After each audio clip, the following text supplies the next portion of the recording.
নমস্কাৰ আদৰণি জনাইছোঁ হীৰাশ্ৰী কিটচেনলৈ। আহকচোন আজি আমি অতি সহজ পদ্ধতিৰে বনাব পৰা কিন্তু খাবলৈ বহুত সোৱাদ ভৰা চুজি আৰু গাখীৰৰ তুলতুলি পিঠা বনাম। আহকচোন ইয়াৰ বাবে আমাক কি কি সামগ্ৰীৰ প্ৰয়োজন হ'ব আমি সেইখিনি আগতে চাই লওঁ। ইয়াৰ বাবে লাগিব চুজি মই বৰ্তমান 1 কাপ লৈছোঁ। মই আৰু 1 কাপ দিম কাৰণ মই অলপ বেছিকৈ বনাম, সেই গতিকে মই 1 কাপ দিম। আপোনালোকে যদি কমকৈ বনায় 1 কাপেই হ'ব। আৰু লৈছোঁ গাখীৰ 1 গিলাচ লৈছোঁ। গাখীৰটো আপোনালোকে দেখিছে ইয়াতে 1 পোৱা আছে আৰু 1 গিলাচ আছে। সেই গিলাচ যদি মোৰ দৰকাৰ হয় মই দিম আৰু দৰকাৰ নহ'লেতো নিদিওঁ। আৰু ইয়াৰ পিছত লৈছোঁ চেনি। এতিয়া বৰ্তমান 1 কাপ আছে চেনি, মই 2 কাপ দিম। চেনি 2 কাপ দিম আৰু পানী 1 কাপ দি এইটো চিৰাপৰ কাৰণে লৈ থৈছোঁ। এতিয়া মই গেছটো জ্বলাই কেৰাহী এখন গৰম কৰিছোঁ। কেৰাহীটো গৰম হোৱাৰ পাছত এতিয়া মই ইয়াতে ঘি দিছোঁ। কেৰাহীটো গৰম হোৱাৰ পাছত মই ইয়াতে 2 চামুচ ঘি দিছোঁ। এয়া ঘিটো দিয়াৰ পাছত মই এই চুজি ইয়াতে দি দিছোঁ 2 কাপ।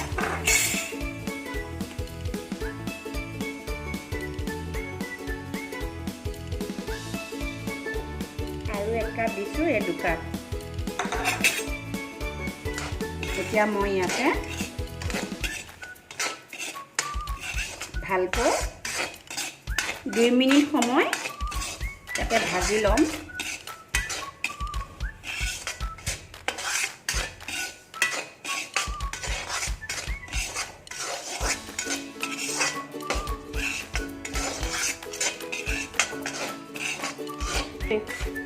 এতিয়া মই এই চুজিটো 2 মিনিট সময় ভাজিলোঁ। এতিয়া মই গাখীৰখিনি ইয়াতে দি দিম আৰু লাগিব গাখীৰ। এয়া গাখীৰ আৰু 1 গিলাচ।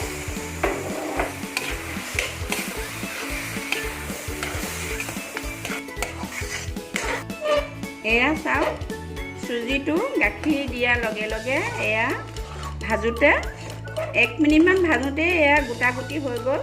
এয়া ভালকৈ আপোনালোকে এটা ডো বনাবৰ কাৰণে এনেকৈ লিকতা কৰি ল'ব। মই চুজিখিনি নমাই ঠাণ্ডা হ'বলৈ দি এতিয়া মই চিৰাপৰ কাৰণে এটা সৰু কেৰাহী পাতি লৈছোঁ। ইয়াতে মই চেনি 2 কাপটো দি দিম আৰু পানী 1 কাপ দি দিম। এয়া চেনি দিছোঁ 1 কাপ, এইটো 2 কাপ আৰু পানী দিম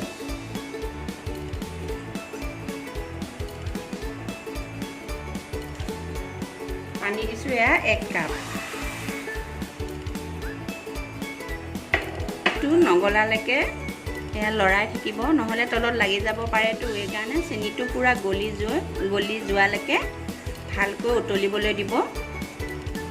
এয়া চাওক চেনিটো গলি গৈছে আৰু উতলি চেনিটো এতিয়া গলি গ'ল। এতিয়া মই এইখিনি অলপ গেছটো অফ কৰি দিম। এইখিনি ঠাণ্ডা হৈছে চুজিখিনি। এতিয়া মই ভালকৈ অলপ সময় এইটো মঠি ল'ম। এইটো মঠা হৈ গৈছে। এতিয়া মই অলপ পিঠা আকাৰত বনাম। আপোনালোকে যিকোনো ডিজাইনেই কৰিব পাৰিব আৰু মই অলপ বেলেগকৈ বনাম। আপোনালোকে গোলকৈও বনাব পাৰিব, লাড়ু নিচিনাও বনাব পাৰিব। মই আৰু অকণমান শ্বেপটো বেলেগকৈ দিম, এইটো চাব।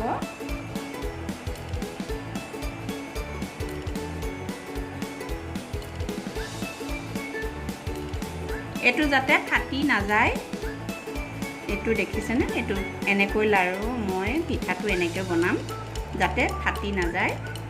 এইটো সুতুলি পিঠা আকাৰতে বনাম। এইটো এনেকৈ মই গোটেইকেইটা শ্বেপ দিম। এতিয়া এইখিনি মই পিঠাটো এইটো কুটুলি আকাৰত বনাই ল'লোঁ। এয়া হৈ গ'ল। এতিয়া মই এইখিনি মই ৰিফাইনত ভাজি ল'ম। এয়া কেৰাহী এখন পাতি লৈছোঁ। এয়া তেল দিছোঁ, ৰিফাইন তেল অলপ বেছিকৈ দিছোঁ। এইখিনি মই ইয়াতে ভাজি লওঁ। এতিয়া তেলখিনি গৰম হৈ যোৱাৰ লগে লগে এইটো দি দিছোঁ। গেছটো মিডিয়াম কৰি ভাজিব।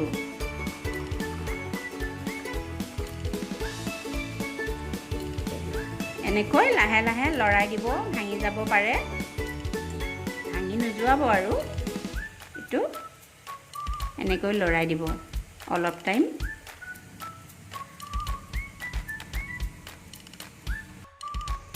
এয়া দেখিছেনে?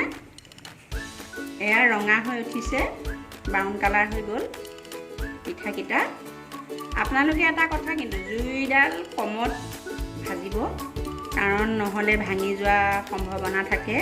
অলপ দেৰি হ'লেও কোনো কথা নাই, ভাজোতে অকণমান সময় লয়, সেই গতিকে জুইডাল কমাই কৈয়ে ভাজিব।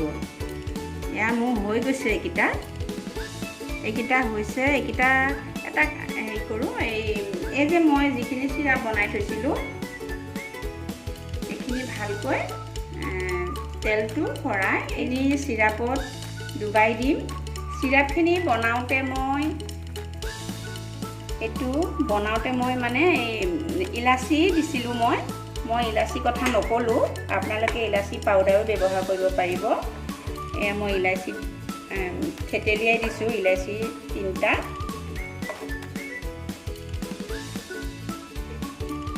এয়া এইখিনি ডুবাই দিছোঁ। এতিয়া অকণমান এনেকৈ ডুবাই থ'ব।